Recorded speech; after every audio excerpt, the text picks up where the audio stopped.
récit de Saint Jean, entendu dans l'Évangile, bien que placé quelques jours avant la passion du Christ, a beaucoup de points communs avec la scène de l'agonie au Jardin des Oliviers, rapportée par les autres évangélistes aussi. Là, le recours à son Père le fait triompher de l'angoisse et de la peur. Ce test nous entraîne à comprendre la Pâque du Christ, celle où se réalise la nouvelle alliance dans l'amour et la miséricorde, telle que l'avait pressenti le prophète Jérémie en première lecture. J'inscrirai ma loi dans leur cœur, je serai leur Dieu, ils seront mon peuple. Cette heure à laquelle Jésus se prépare se révèle être une heure terrifiante. Père, délivre-moi de cette heure, avait-il dit. Jésus sait qu'il va mourir.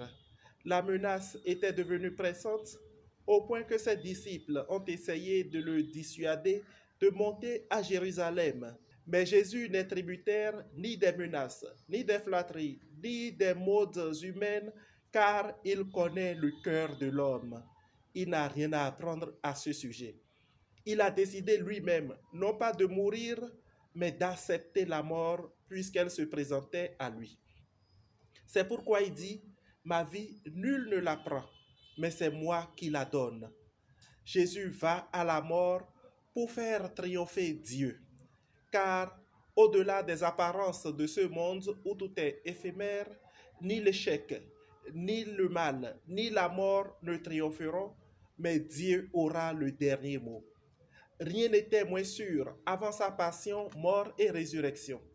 Il fallait que ce soit lui, le Verbe incarné, qui se sacrifie pour faire triompher le bien et vaincre le mal.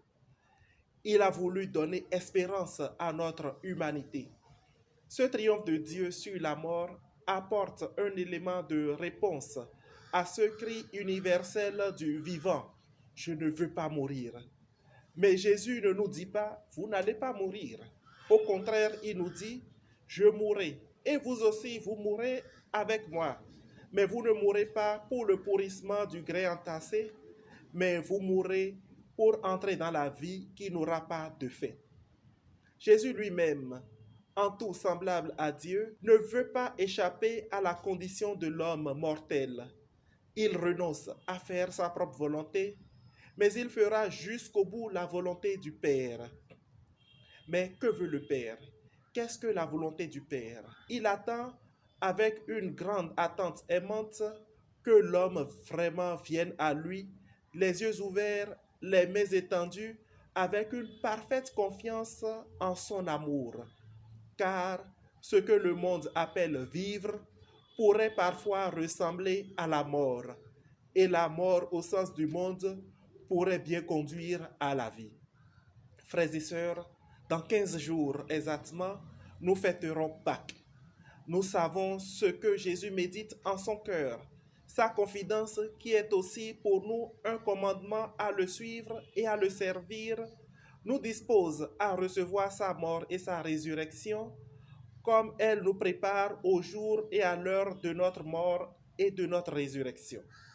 Demandons au Christ de nous rendre forts dans l'épreuve, qu'il nous obtienne une totale confiance en Dieu afin que notre vie soit une action de grâce constante pour sa bonté et son amour qui triompheront toujours du mal.